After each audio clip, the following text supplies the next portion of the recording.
That is climate security, energy security, and food security. So I expect the summit to focus heavily on these three areas in ensuring that we find the right balance on these three very critical global issues. One in which we don't lock stakeholders out, but one in which we can have all the stakeholders on the energy front, the climate front, and the food security front together, so that we can find solutions to the financing gap, and we can find solutions to the problems that are affecting people and bridge the gap of inequality. What is your view on Ukraine and Russia? Well, we have a very, Guyana has made our view very clear. Our view is that we must live in a peaceful world, and one in which every citizen must enjoy the right of sovereignty, territorial integrity, and one in which they build their lives in peace. Thank you. The issue of reparations.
الكريم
English? English. What do you expect from this summit? Well, I expect that we will strengthen the relations between the 27 member countries of the European Union and the 33 member states of Celac. As you know, I'm the Prime Minister of St. Vincent and the Grenadines. I hold the pro tempore presidency of Celac. I just had a meeting with my friend Charles Michel, who is, is the President of the European Council, on some of the very questions which you are asking me, and to see how we can finalize some issues in the declaration. And what is important for the Latin American countries to work on a level playing field? Well, there are several important questions, of course. Existential ones like climate change, poverty, food security, reform of the financial architecture, the global financial architecture, the question of digital transition, some practical and mundane issues like marine transport and the like. And for us to have an uplifted multilateralism in which we can build peace, prosperity and security for everybody, for all of humanity, so that your children and grandchildren and mine, that we can live in a better world. Do you think that agreement on how to refer to Russia's invasion of Ukraine in the final conclusions? I wouldn't like to make a comment on that as yet. And on Mercosur, what are your points that are important for Mercosur? Yes, well, that's an internal trade arrangement in among some Latin American countries. What about the reparation collaborating? Well, I'm very hopeful that we will see a paragraph in the declaration addressing the historical legacies of native genocide and the enslavement of African bodies, and something towards reparatory justice. What everyone is going to ask to you to do exactly? Well, this is a subject on which we need to have a mature conversation. It's not an easy conversation, is it? In the case of the Caribbean, the English-speaking Caribbean countries, one of the main countries in Europe, well, they're not in the European Union, but in Europe, United Kingdom, Prince Charles himself, at the Commonwealth Heads of Government last year in Rwanda, said the time has come for a mature conversation on this subject. We have seen apologies issued by some countries, and recently the King in the Netherlands. CARICOM, the Caribbean Community, has put forward a 10-point plan for reparatory justice. You can go on the website and you can find them. This is not a plan for individual persons to get money. This is a plan on many issues involving questions of debt relief, matters, social inclusive matters in education and health, some cultural issues, and for us to work together on those matters to repair the historical legacies of underdevelopment resulting from native genocide and the enslavement of African bodies. Do you have to get advanced of this topic to try to put a step forward in another topics like commercial topics or political dialogue, for example? Yes, and I would expect that once we have something on that here, it's a basis on which we can have this intelligent, mature conversation. It is, look, you know as well as I do know, it's a discussion, the time of which has now arrived. Swedish radio, will you be able to reach an agreement in a statement regarding the war in Ukraine, Russia's ongoing war in Ukraine? I just said to my brother that I'm not yet sure what we will get and how that will be formulated.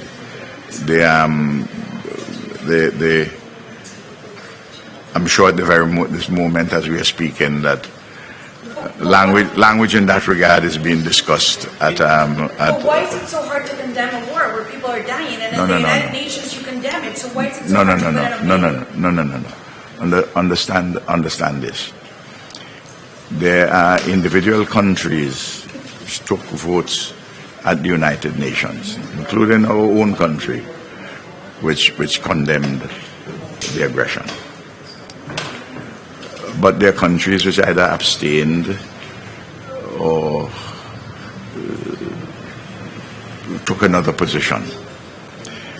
And we have to find language of a consensus which would involve everybody. Would you like President Zelensky to be here today? I don't think that would be helpful. Another question on you see, you notice I use this word mature very often. We have to find mature diplomacy to resolve this awful tragedy in Ukraine. Another question on raw materials. Why are some countries so hesitant to deliver raw materials, especially critical raw materials, to the European Union? I don't know about that. On the contrary, I think that other countries in Latin America and the Caribbean have been trading with the European Union. I don't see a problem. Maybe other countries, not in Latin America and the Caribbean. What do you think of the investment plan announced by President von der Leyen this morning? I didn't hear that. That what? It's $25 billion investment plan into the region announced by President von der Leyen this morning. I didn't hear the announcement, but I know that there have been discussions on that hitherto, and I would expect that not only the role of the states, the European states, but the private sector in Europe for greater engagement to the private sector in Latin America and the Caribbean. And do you think the Celac will become more competitive? It's been a long time between this one and the last one. Do you think now will become more of a routine? Hopefully. You know, life, living, and production, they all have their complexities. And there is a poet from my country called Daniel Williams. He has a very interesting poem called We Are the Cenotaphs. And it says, we are all time, yet only the future is ours to desecrate. The present is the past, and the past, our father's mischiefs. Very interestingly, not the mother's mischiefs, the father's mischiefs. So that the world is complicated, and you're asking me some questions where you want some instant answers, and I can't give you instant answers because of complications and complexities and contradictions. But we all have to strive for a better world. That's the basic thing. I think we will come out with some progress. We're looking for peace, prosperity, sustainable development, and security for all. Don't you want a better world? I'm an old man, but I'm sure you want a much better world. Okay? My mind is telling me I must go. So much. Thank you so much. You see how they're young these days? Like you.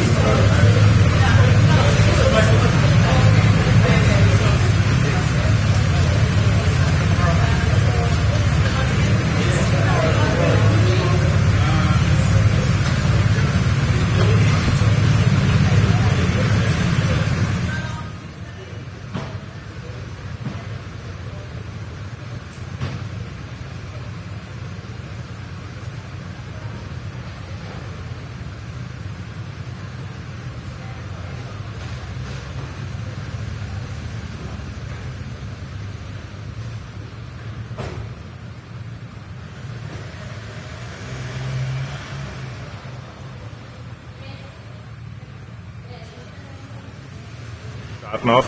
eine Win-Win-Situation zu erzeugen. Das heißt, dass auch die nordafrikanischen Staaten davon profitieren, wenn sie mit Europa, mit der Europäischen Union diese Partnerschaft eingehen. Und daher unterstütze ich diesen Weg. Ganz kurz noch zum Mercosur, da hat es von Pedro Sanchez die Ankündigung gegeben, auch von der Leyen, es könnte in dem Jahr noch klappen, Österreich hat Bedenken. Wie kann man sich das vorstellen, wie wird die Diskussion da vonstatten gehen? Ja, unsere Position ist unverändert und es ist übrigens auch so, dass innerhalb der Union noch immer intensiv diskutiert wird. Es sind nicht alle Staaten Lateinamerikas bei Mercosur dabei, das Gegenteil ist der Fall. Mit Chile schließen wir eben diese Rohstoffpartnerschaft. Ich glaube, es ist wichtig, diese Partnerschaften zu schließen. In Österreich gibt es die Sondersituation, dass wir auch einen Beschluss des Parlaments gegen Mercosur haben. Wir kennen die Änderungsvorschläge noch gar nicht. Wir werden sehen, wie dann da die Entwicklungen weitergehen, aber die österreichische Position ist klar. Schwierig ist auch das Wording, was die Verurteilung des russischen Angriffskriegs betrifft. Da gibt es immer wieder Versuche, das weiter zu verbessern. Wie muss sich die EU da positionieren? Wo ist da die Grenze? Das Wichtigste ist, dass so gerade jetzt Konferenzen stattfinden. In Österreich habe ich im Bundeskanzleramt alle Botschafter Lateinamerikas eingeladen, um die Diskussion zu führen. Da gibt es Diskussionsbedarf. Lateinamerika ist da nicht eins. Es gibt eine klare Positionierung sehr wohl gegen die Russische Föderation, bei anderen Staaten wie Kuba zum Beispiel dann gar nicht. Mit dem muss man umgehen auf der einen Seite, aber vor allem viel diskutieren und sprechen. Unser gemeinsames Ziel ist es, dass der Krieg aufhört und vor allem, dass die grünen Korridore, sprich Getreide raus aus der Ukraine Richtung Welt wieder möglich wird. Das sind unsere Bestrebungen. Inwiefern gibt es auch Konkurrenz zu China oder andere große Player auch in Lateinamerika? Wie muss sich die EU da wappnen? Na, generell hat die EU viele Konkurrenten. Es ist nicht nur China, es sind die Vereinigten Staaten von Amerika, es ist Asien insgesamt mit vielen anderen Staaten. Das heißt, wir müssen immer danach trachten, dass wir nicht vergessen, dass wir ein Kontinent sind, der sehr stark exportiert seine Güter in die Welt. Das heißt, wir brauchen Partner, wir müssen Möglichkeiten finden, wir müssen Abkommen schließen und deswegen finde ich solche Veranstaltungen wie hier jetzt in Brüssel einer der bestmöglichsten Formate, uns alle ein Stück weit wieder näher zu bringen. Gibt es da überhaupt noch Handlungsspielraum oder ist man im Prinzip mit China und den USA eigentlich schon in Zinsvertrag erwartet? Das glaube ich nicht. Europa hat gezeigt, wie stark es sein kann, wenn es einig ist. Hat gezeigt, wie innovativ es sein kann, wenn es darum geht, neue Energieformen zu entwickeln und auch neue Energiequellen zu erschließen. Wir sind nach wie vor ein starker Partner, aber wir müssen uns anstrengen. Wir dürfen niemals aufhören. Die Konkurrenz ist groß, die Konkurrenz wächst, die Konkurrenz schläft nicht. Umso wichtiger ist es, dass wir hier einen gemeinsamen europäischen Weg wählen. Vielen Dank. Danke. Thank you.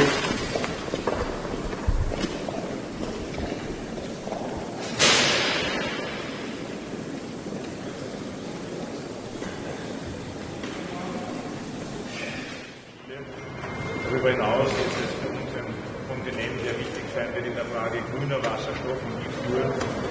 Und darüber hinaus sehen wir, dass wir in Lateinamerika einen guten Partner haben, wenn es darum geht,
very open and transparent discussions. I think, it's always useful to engage our region with the EU. And obviously, we need to discuss issues that are going to contribute to stability and, of course, the future of our planet Earth. What is your view on Ukraine and Russia?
Buenos días. ¿Qué se espera de esta cumbre?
We expect to advance issues of climate change in particular. And what do you expect from Europe? Collaboration and cooperation.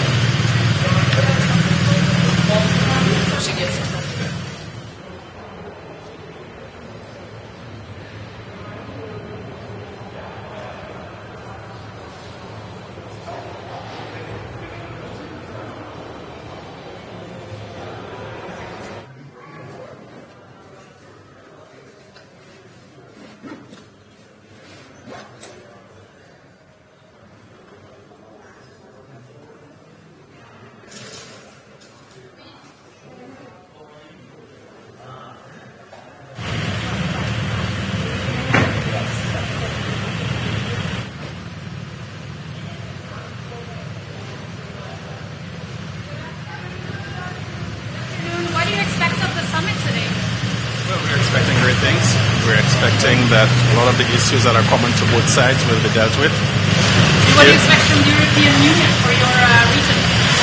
Well, Europe and the Caribbean, we have always had very strong relationships, and we are faced with a lot of challenges, particularly related to climate change and stuff like that. So we are expecting some more collaboration from the European side on that issue, the question of reforming the international financial system so that small countries, small island countries cannot be disadvantaged, particularly after being struck by natural disasters and so on. What about a joint statement on Ukraine? Well, yes, we are all in favor of that. Thank you.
What do you expect from the summit today?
Qu'est-ce que vous espérez du sommet aujourd'hui? Un renforcement des liens. Un renforcement des liens.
Good morning. Bonjour.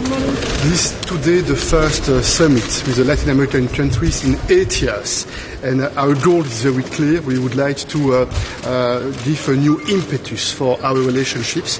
We have a lot in common. We want to support the multilateral approach. We want to support a rules-based international order. There are many challenges ahead of us. So that's why this meeting today and the meeting tomorrow will be extremely important.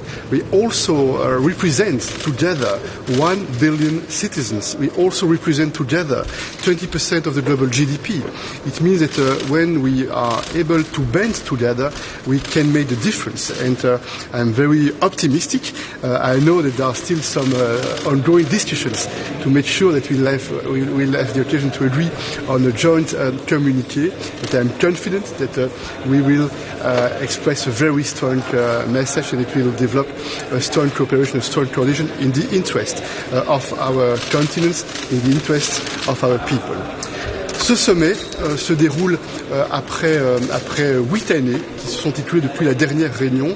L'Amérique latine et l'Union européenne ont énormément en commun. Nous souhaitons défendre un monde fondé sur des règles. Nous souhaitons défendre l'approche basée sur la coopération, sur le multilatéralisme. Les défis auxquels nous sommes confrontés en termes de transformation digitale, climatique, doivent nous amener à investir ensemble, à travailler ensemble et à défendre ensemble des principes auxquels nous tenons. Nous sommes aussi en train de travailler avec nos collègues d'Amérique latine pour faire en sorte qu'à l'issue de ce sommet, nous puissions marquer notre accord sur une communication conjointe qui donnera ce nouvel élan pour les prochaines années dans le cadre de nos relations. Et l'ambition est aussi de décider que tous les 2 ans, à l'avenir, un sommet pourra se tenir avec un mécanisme régulier de coordination entre l'Amérique latine et l'Union européenne. On climate change, today will be one of the topics. Are you worried about the assumptions? Climate change is affecting all of us, and we know that it's very important to act urgently and to act decisively. And I can observe that together with many Latin American countries, the European Union has been a front runner to make sure that the international community is acting more. We are the first sponsor in terms of financial support for climate change, and we are determined also to work very closely to all our partners across the world to reform the financial institutional organizations. There is some differences, and we know that the great initiative, the mediation has been failed. What can you say about this topic? First point, the support from the EU for Ukraine is very firm and very clear, and it will never change. This one first element. Point 2, I'm very pleased that the vast majority of the Latin American countries, they've voted in favor of the resolutions in the General Assembly which condemned Russia. This is a clear and a powerful signal. Even if this is not unanimity, this is a powerful signal. And we'll have the occasion today to address all the challenges, including this important challenge, which have a lot of effects for the rest of the world. And then today, Russia made an announcement regarding this Black Sea Grain Initiative. Let's be clear, this Black Sea Grain deal agreed under the auspices of Antonio Guterres is very important, especially for the most vulnerable countries, because this agreement, together with the European solidarity lanes, it is helping to make sure that the most vulnerable countries have access to the grains and to the fertilizers they need for the people, for the population. And that's why we fully support all the efforts of Antonio Guterres to make sure that the continuity of this agreement will be guaranteed. Mr. President, what about Mercosur? What about the future for Mercosur? Do you see chances? I think this meeting is also an important one because it will be the occasion to listen to each other, to understand better what are the concerns on both sides. And we know that on the EU side we have serious concerns with the trade agreements, that we want to make sure that those trade agreements in the future will take more into account the environmental challenges, climate change, will also provide some social guarantees. This is very important for the level playing field. On the other hand, there are certainly legitimate concerns that will be communicated by the leaders coming from those countries. And the meeting today is an occasion solutions, for a better mutual understanding, and I think will be helpful to make steps in the future on those trade agreements. By insisting on these standards, aren't you afraid that you will lose the race against China? No, the debate is not a debate on China. The EU, we have our own strength, we have our own vision of the world based on our fundamental principles and values, and we engage with other regions in the world based on our values, to promote our values and to defend our interests. And we do not have any hidden agenda. This is very clear on the EU side. It means that we want to develop a sincere, frank relationship with our partners and friends in Latin America, and this meeting with the level of representation is a clear and a strong indication that also in Latin America they would like to engage much more with the EU. But the Americans say they don't want to be lectured by the Europeans. What is your They don't want to? Don't want to be lectured. No one intends to lecture anyone. This is not how it works. We have a lot of respect for those countries, for their traditions, for their culture, and the idea is always to engage in a spirit of mutual respect. This is how we see on the EU side the way we need to engage with the rest of the world. Président Michel, l'accord avec la Tunisie qui a été signé hier, est-ce qu'il y a moyen de le détailler? Et puis quelles sont les positions de l'Europe? Sur cette question qui n'est pas l'ordre du jour du sommet aujourd'hui, je peux vous indiquer que c'est la concrétisation du dernier Conseil européen. Au dernier Conseil européen, nous avons appuyé les efforts qui ont été entrepris par la Commission européenne et spécialement par le Premier ministre néerlandais et la présidente du Conseil italien. Et donc il est positif que l'on ait pu rapidement, après ce Conseil européen, dégager un accord avec la Tunisie qui englobe de nombreux sujets pour un partenariat ambitieux avec la Tunisie et qui prend en considération des thèmes liés au développement économique, des thèmes liés aux efforts pour le changement climatique, mais aussi aux questions de mobilité. On Ukraine, it seems that your guests don't want to condemn the war in Ukraine to the extent the EU would like to see. Are the discussions still ongoing? What do you hope to get out of it? So I confirm that you are still discussing on the text of the communiqué, and it means something. It means that we want on both sides an ambitious text, and that's why there are some discussions still ongoing on the draft communiqué.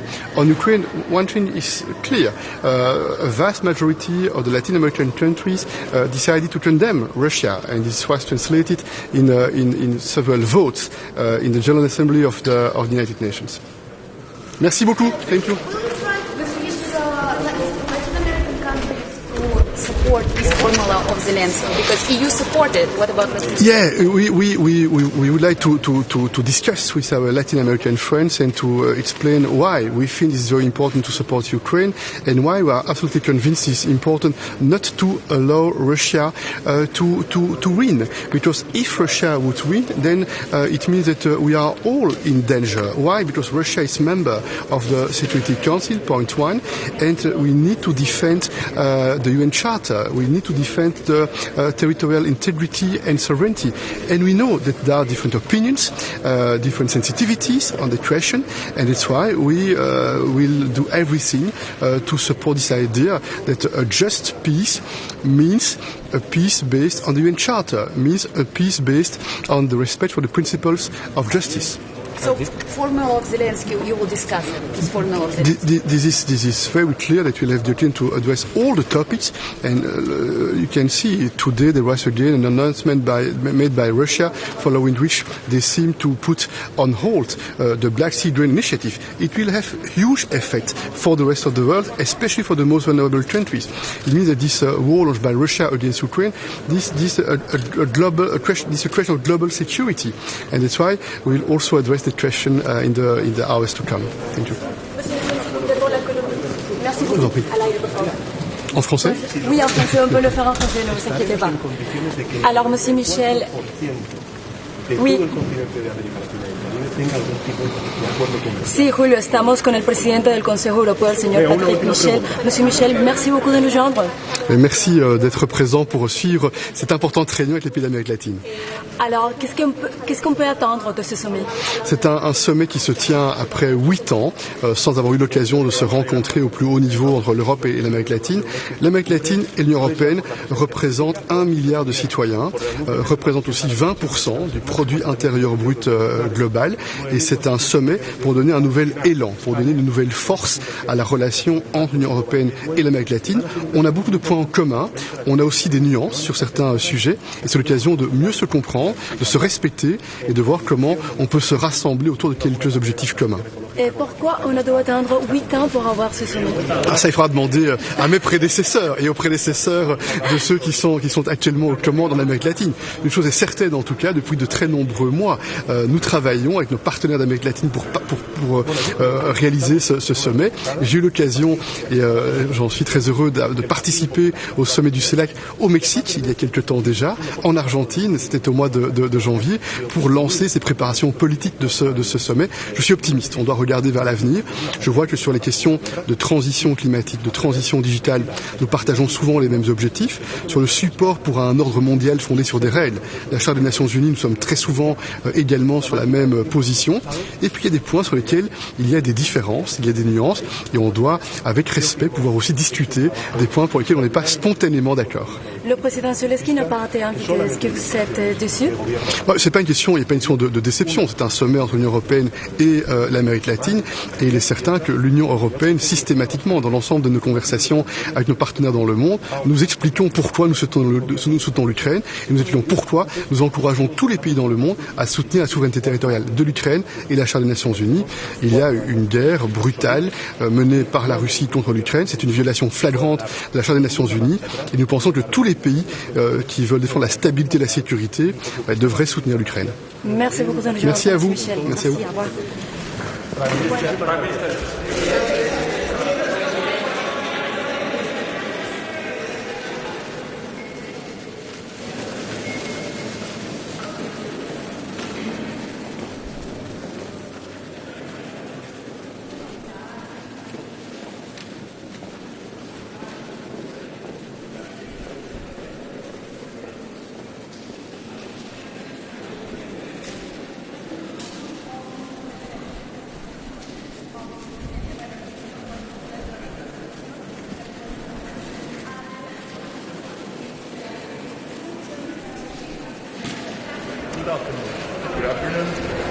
Well, here we are, 8 years later.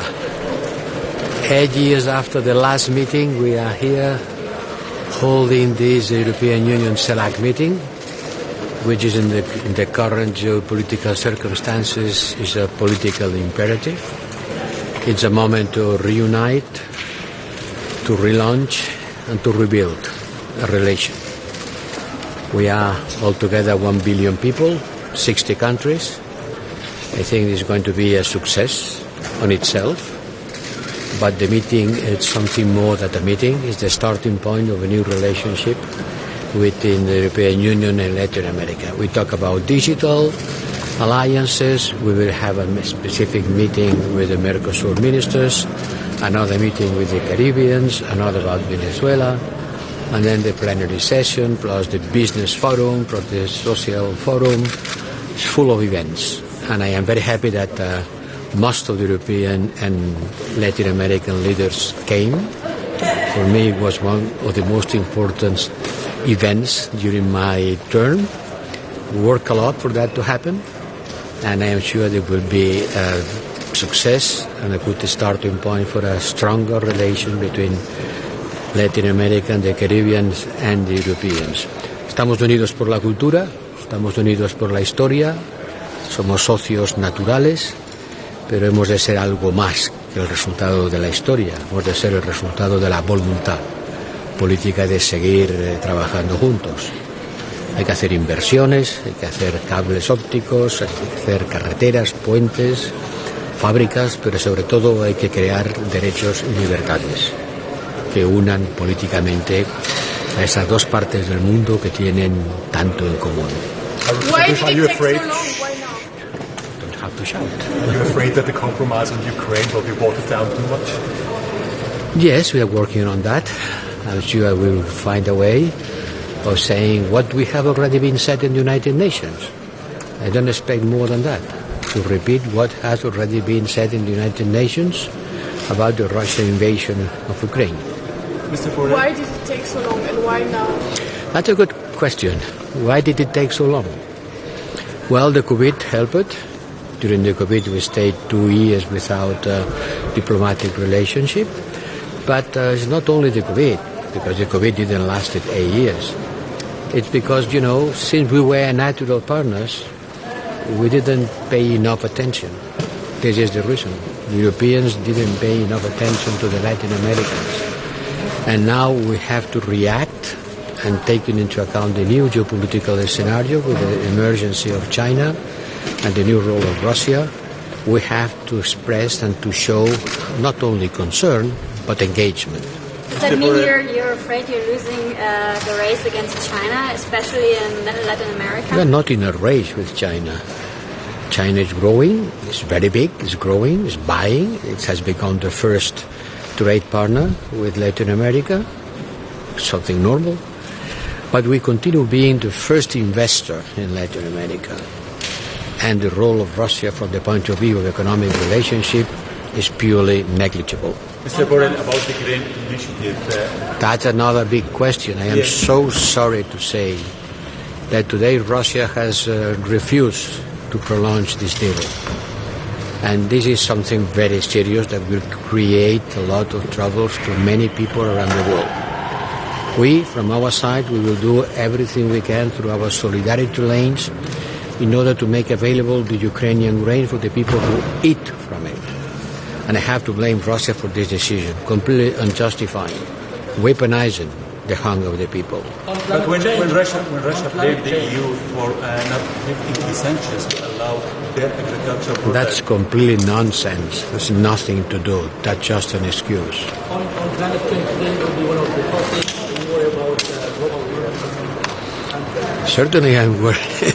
How can I not be worried about global warming? For sure we are. What are you talking about today about the global warming, about climate change? Yes, we talk about it. We have to discuss about how we can cooperate with the Latin American countries who have the biggest biodiversity in the planet and the big green zone in the Amazon. Mr. President, after the war started, we saw the potential of Latin American countries of being providers of resources to the world.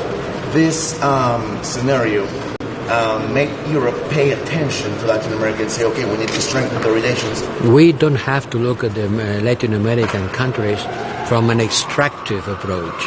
Okay. We have to take very much care that not to appear as someone who is worried and concerned by Latin American countries because we need their materials. Yes, we need them, but it's not just because of that. We have to support these countries in order to add value to their mineral resources. In Latin America has been a long story of rejecting extractiveness, and we have to continue on that way. Do you see any chance that there will be a breakthrough in Mercosur today? I don't expect a big breakthrough, but I expect to express the will of continuous working hard on that in order to reach an agreement by the end of the year. Our minerals, President, copper, lithium, Latin America is a big source, but it's going to be a topic in the summit? Well, not especially. I don't see that's going to be any specific topic, but it's important for both parts. Thank you.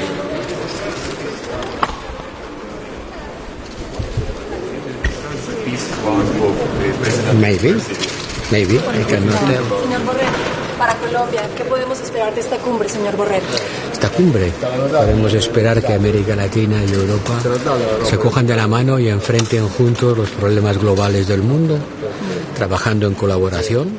Hace mucho tiempo que no nos hemos hablado unos a otros y espero que hoy sea el punto de partida de una relación más fuerte, más comprometida, buscando el interés común, mutuo, de las dos regiones del mundo que están más cerca una de la otra por razones históricas, culturales, y hemos de ir más allá de la historia para construir un futuro basado en la voluntad de trabajar juntos. Ya verá, de aquí saldremos cogidos de la mano, enfocando el futuro. También se hablará de derechos humanos con Nicaragua, Claro, con Venezuela. por supuesto. Señor Borrell, Claro que sí, Señor claro Borrell, que sí. estamos en vivo para Caracol Radio. Usted mismo fue a Colombia a la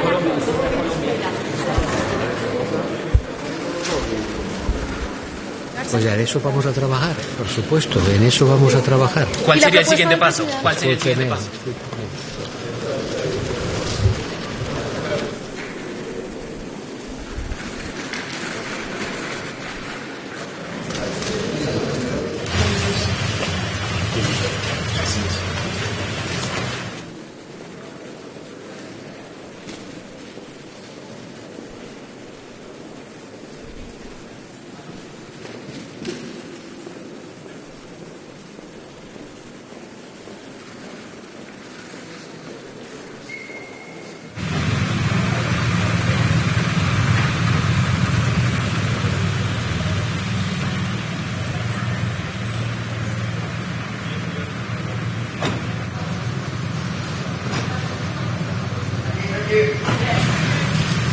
You haven't gone home for lunch?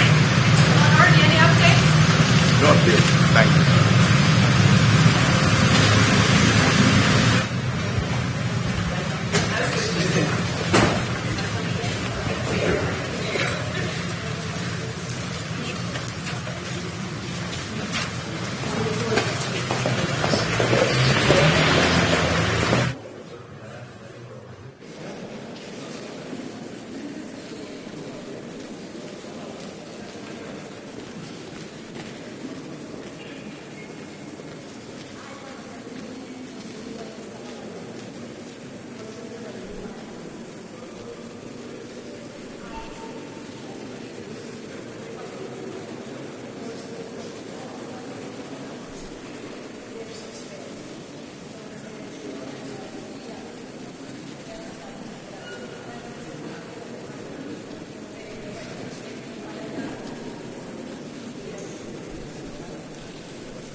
Importante foro empresarial en el que ha participado la presidenta de la Comisión Europea, el presidente de Brasil, Lula da Silva, y yo mismo, junto con los presidentes de los bancos multilaterales de financiación regional. Y creo que el importante anuncio que ha hecho la presidenta de la Comisión, de que se van a destinar más de 40.000 millones de euros a través de esa iniciativa de Global Gateway a inversiones públicas de Europa a América Latina y el Caribe, es un extraordinario comienzo de lo que yo creo que va a ser un éxito de cumbre. Lo es desde el punto de vista político, porque estamos hablando de que esta es la...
¿Cómo estáis? Buenas tardes. Bueno, pues hemos estado... Sí, cuando me digáis. ¿Qué tal, Carlos? Andrés, ¿cómo estáis? Bueno, cuando me digáis. ¿Está bien la cámara? Venga, perfecto. Bueno, saben que hemos comenzado hoy el día con un importante foro empresarial en el que ha participado la presidenta de la Comisión Europea, el presidente de Brasil, Lula da Silva, y yo mismo, junto con los presidentes de los bancos multilaterales de financiación regional. Y creo que el importante anuncio que ha hecho la presidenta de la Comisión, de que se van a destinar más de 40.000 millones de euros a través de esa iniciativa de Global Gateway a inversiones públicas de Europa a América Latina y el Caribe, es un extraordinario comienzo de lo que yo creo que va a ser un éxito de cumbre. Lo es desde el punto de vista político, porque estamos hablando de que esta es la primera cumbre que se celebra conjuntamente entre la Unión Europea y la América Latina y el Caribe desde hace 8 años, y en 8 años han pasado muchas cosas. En segundo lugar, lo es porque en esta cumbre vamos a aprobar, muy probablemente, un mecanismo de diálogo permanente entre ambos bloques para, concertar, compartir, aplicar políticas estratégicas en muchos de los desafíos globales que están afrontando nuestras sociedades. Estamos hablando de la desigualdad, de la igualdad de género o también, lógicamente, del cambio climático. Y finalmente, como he dicho antes, porque esta presidencia española del Consejo de la Unión Europea rotatoria lo que ha centrado, sobre todo y ante todo, ha sido el de estrechar los lazos entre la Unión Europea y la América Latina y el Caribe. Quiero agradecer a todos los líderes latinoamericanos su presencia hoy aquí en la capital de Europa, en Bruselas. Todos los dirigentes que tienen la costumbre de viajar lo han hecho, de estar presentes en espacios multilaterales lo han hecho, y yo quiero agradecerlo, ese esfuerzo, personalmente. Y en segundo lugar porque a lo largo de estos 6 meses de presidencia española vamos a tener 2 momentos muy importantes también en lo que representa este estrechamiento de los lazos entre América Latina y el Caribe, y es la firma del acuerdo de modernización entre Chile y la Unión Europea, y también esperemos de México con la Unión Europea. Tenemos pendiente también el Mercosur, que esperemos que a lo largo de estos 6 meses podamos seguir dando pasos y que podamos, ojalá, en nuestra presidencia llegar a una positiva conclusión. Pero si no es así, al menos que podamos dar pasos para que esta firma entre el Mercosur y la Unión Europea pueda ser una realidad más pronto que tarde, ¿no? Así que, yo creo que va a ser un éxito de cumbre. Agradecer a todos los líderes el esfuerzo que han hecho en desplazarse aquí a la capital de Europa, a Bruselas, y creo que hay que reivindicar el papel que ha jugado España en la elaboración de esta cumbre tan importante, que no se celebra desde hace 8 años y que sin duda alguna va a ser un antes y un después en las relaciones bilaterales entre la Unión Europea y la América Latina y el Caribe. Y si queréis os respondo a 2 preguntas y... Presidente, ¿nos puede confirmar que esta noche no estará en la cena de gala, que se irá a un mitin a Huesca? Voy a ir a un mitin a Huesca. Y no sé si si esa ausencia para ir a un mitin...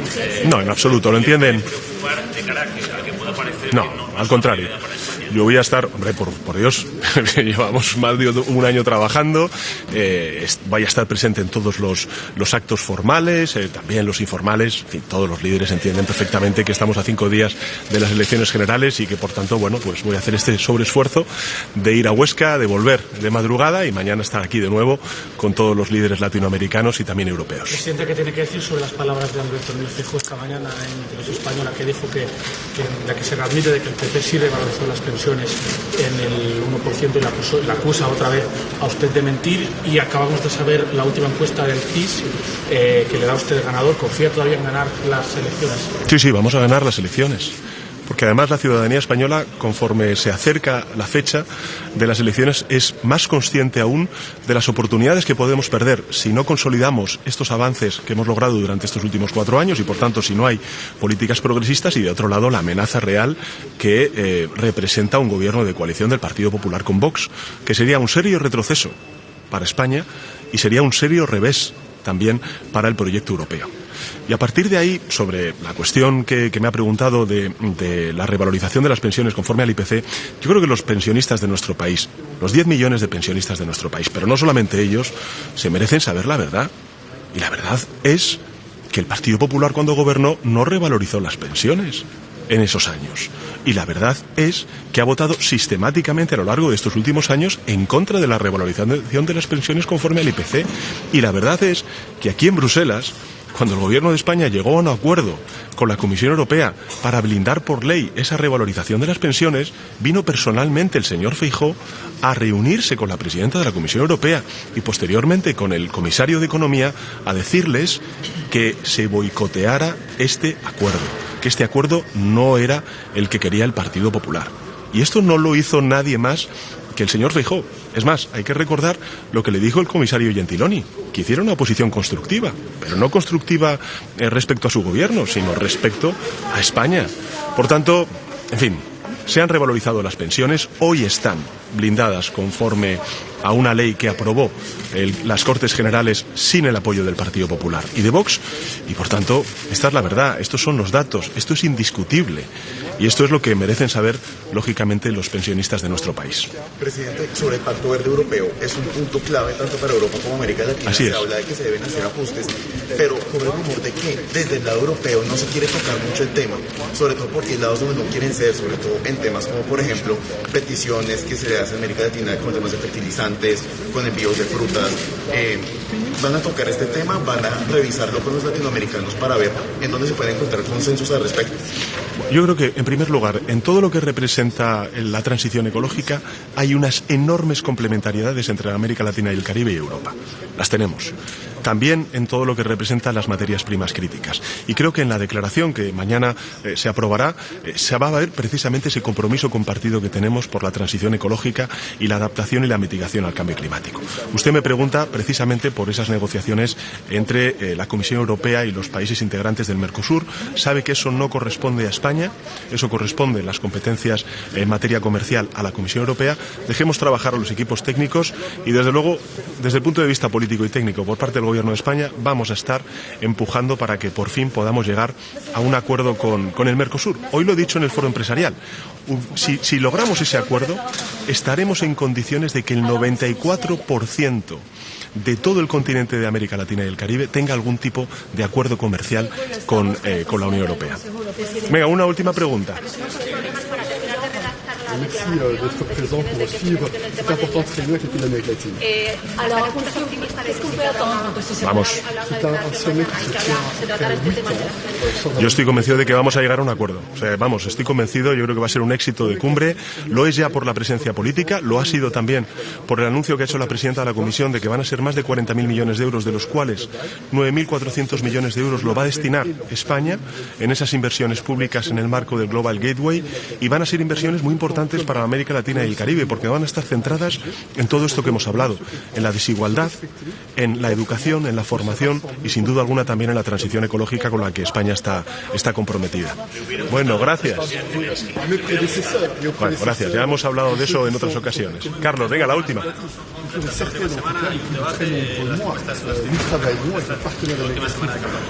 Bueno, yo creo que estamos en una remontada, que el Partido Socialista va a ganar las elecciones, que el Partido Popular las va a perder, y las va a perder por dos motivos. Uno, porque no ha parado de mentir durante toda esta campaña, de obstruir durante estos últimos 4 años en una legislatura inédita, con una pandemia y ahora con una guerra, y las va a perder porque la alternativa es un gobierno del señor Feijóo con el señor Abascal.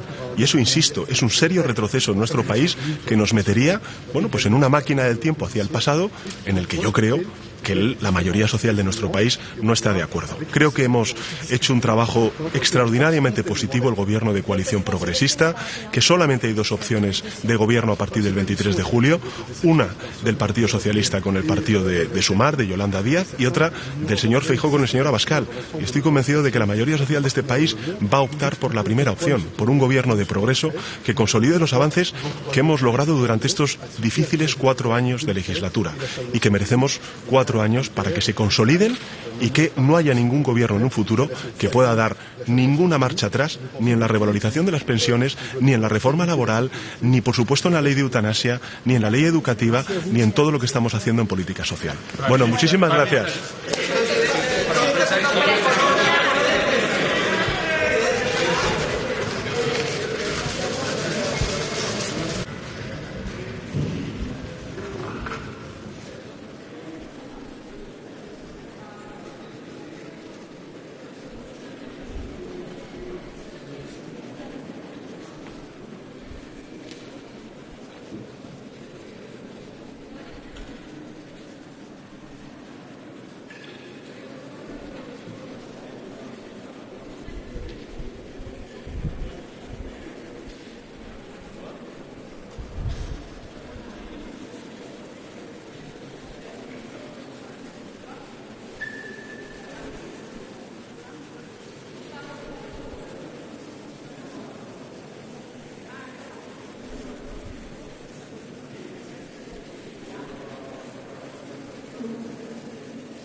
So first of all, good afternoon.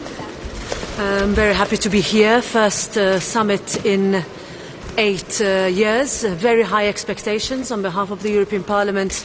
We will engage in debates. We will look for constructive improvement on trade deals with Chile, with Mexico, with Mercosur. We will look for sustainability and environmental concerns to also be covered in any progress on trade agreements. Because the European Parliament attaches a lot of importance to our dialogue with our Latin American and Caribbean partners, we have taken the decision to open an antenna office in the region in order to increase what is already a very active parliamentary democracy debate and interparliamentary exchanges. Last thing, we would also look to make sure that strong language comes out on universal condemnation of what is happening in Ukraine. For us, that is important, that all our international partners say that, first of all, no discussions about Ukraine without Ukraine, and peace in Ukraine must come with territorial integrity, with justice and integrity. Thank you very much.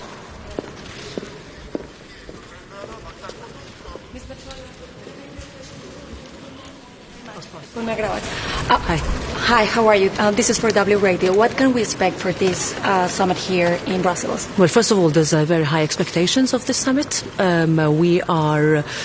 We should not have waited 8 years to have a summit like this, and also not only during the Spanish presidency. That's why we very much welcome this summit today, and we're very much happy that it's happening at this time, and we would hope that we would very much look forward to the next one in 2025. On text, we would like to have as strong conclusions as possible.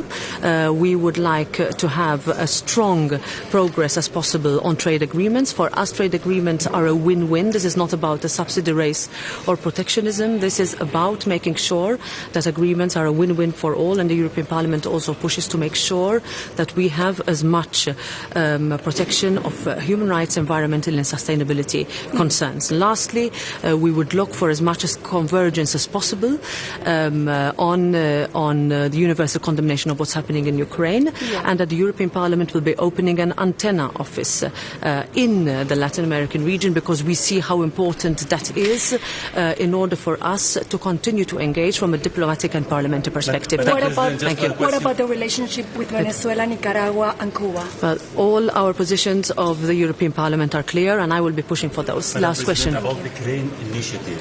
It stopped today, and Russia is not extending, blaming the EU for that. What can you say about this? Well, for us, it is extremely worrying what we have seen with the ongoing provision by Ukraine, notwithstanding the fact that it is under daily bombing attacks, is the possibility for Ukrainian grain to continue to feed the world. The decision by today means that that could possibly no longer take place.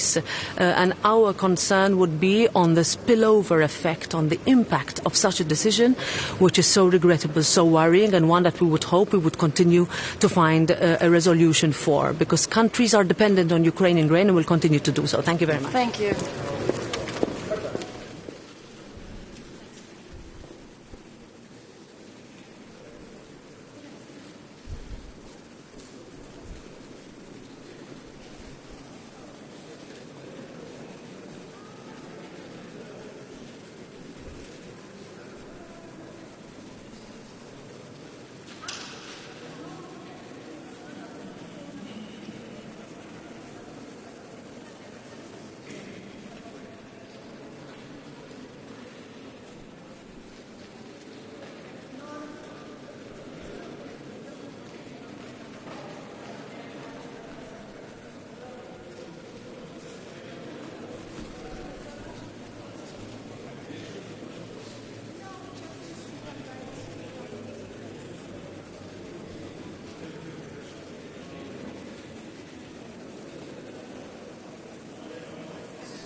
Ja, meine sehr geehrten Damen und Herren, heute bei dem Gipfel geht es um große, wichtige Themen. Zum einen ist Südamerika, Lateinamerika in seiner Gesamtheit, auch mit den karibischen Staaten, für uns ein wichtiger Partner, wenn es darum geht, seltene Erden auch für Europa zu sichern, also eine Rohstoffpartnerschaft einzugehen.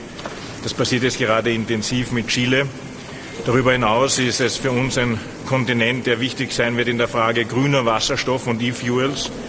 Und darüber hinaus sehen wir, dass wir in Lateinamerika einen guten Partner haben, wenn es darum geht, Fachkräfte nach Europa zu bringen.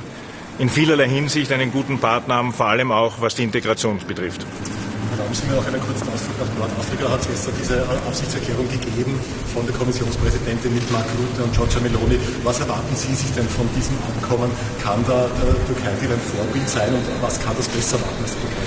Ja, Österreich fordert das schon sehr lange. Das ist der richtige Weg, den da die Kommission einschlägt. Wir haben selbst als Österreich mit Marokko, genauso wie mit Ägypten, sind wir gerade dabei, solche Übereinkommen zu schließen. Wir haben es als Österreich auch geschafft mit Indien.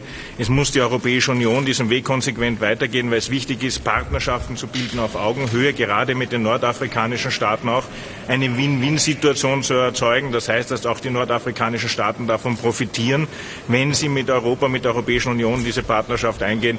Und daher unterstütze ich diesen Weg. Ganz kurz noch zum Mercosur, da hat es von Pedro Sanchez die Ankündigung gegeben, auch von von der Leyen, es könnte in dem Jahr noch klappen, Österreich hat Bedenken. Wie kann man sich das vorstellen, wie die Diskussion da vonstatten geht? Ja, unsere Position ist unverändert und es ist übrigens auch so, dass innerhalb der Union noch immer intensiv diskutiert wird. Es sind nicht alle Staaten Lateinamerikas bei Mercosur dabei, das Gegenteil ist der Fall. Mit Chile schließen wir eben diese Rohstoffpartnerschaft. Ich glaube, es ist wichtig, diese Partnerschaften zu schließen. In Österreich gibt es die Sondersituation, dass wir auch einen Beschluss des Parlaments gegen Mercosur haben. Wir kennen die Änderungsvorschläge noch gar nicht. Wir werden sehen, wie dann da die Entwicklungen weitergehen. Aber die österreichische Position ist klar. Schwierig ist auch das Wording, was die Verurteilung des russischen Angriffskriegs betrifft. Da gibt es immer wieder Versuche, das weiter zu verbessern. Wie muss sich die EU da positionieren? Wo ist da die Grenze? Das Wichtigste ist, dass so gerade jetzt Konferenzen stattfinden. In Österreich habe ich im Bundeskanzleramt alle Botschafter Lateinamerikas eingeladen, um die Diskussion zu führen. Da gibt es Diskussionsbedarf. Lateinamerika ist da nicht eins. Es gibt eine klare Positionierung sehr wohl gegen die Russische Föderation, bei anderen Staaten wie Kuba zum Beispiel dann gar nicht. Mit dem muss man umgehen auf der einen Seite, aber vor allem viel diskutieren und sprechen. Unser gemeinsames Ziel ist es, dass der Krieg aufhört und vor allem, dass die grünen Korridore, sprich Getreide raus aus der Ukraine Richtung Welt wieder möglich wird. Das sind unsere Bestrebungen. Inwiefern gibt es auch Konkurrenz? Ist China oder andere große Player auch in Lateinamerika? Wie muss sich die EU da halten? Na, generell hat die EU viele Konkurrenten. Es ist nicht nur China, es sind die Vereinigten Staaten von Amerika, es ist Asien insgesamt mit vielen anderen Staaten. Das heißt, wir müssen immer danach trachten, dass wir nicht vergessen, dass wir ein Kontinent sind, der sehr stark exportiert seine Güter in die Welt. Das heißt, wir brauchen Partner, wir müssen Möglichkeiten finden, wir müssen Abkommen schließen und deswegen finde ich solche Veranstaltungen wie hier jetzt in Brüssel einer der bestmöglichsten Formate, uns alle ein Stück weit wieder näher zu bringen. Ist es da überhaupt noch Handlungsspielraum oder ist man mit China und den USA eigentlich schon ins Hintertreffen geraten? Das glaube ich nicht. Europa hat gezeigt, wie stark es sein kann, wenn es einig ist. Hat gezeigt, wie innovativ es sein kann, wenn es darum geht, neue Energieformen zu entwickeln und auch neue Energiequellen zu erschließen. Wir sind nach wie vor ein starker Partner, aber wir müssen uns anstrengen. Wir dürfen niemals aufhören. Die Konkurrenz ist groß, die Konkurrenz wächst, die Konkurrenz schläft nicht. Umso wichtiger ist es, dass wir hier einen gemeinsamen europäischen Weg wählen. Vielen Dank. Danke schön. Thank you.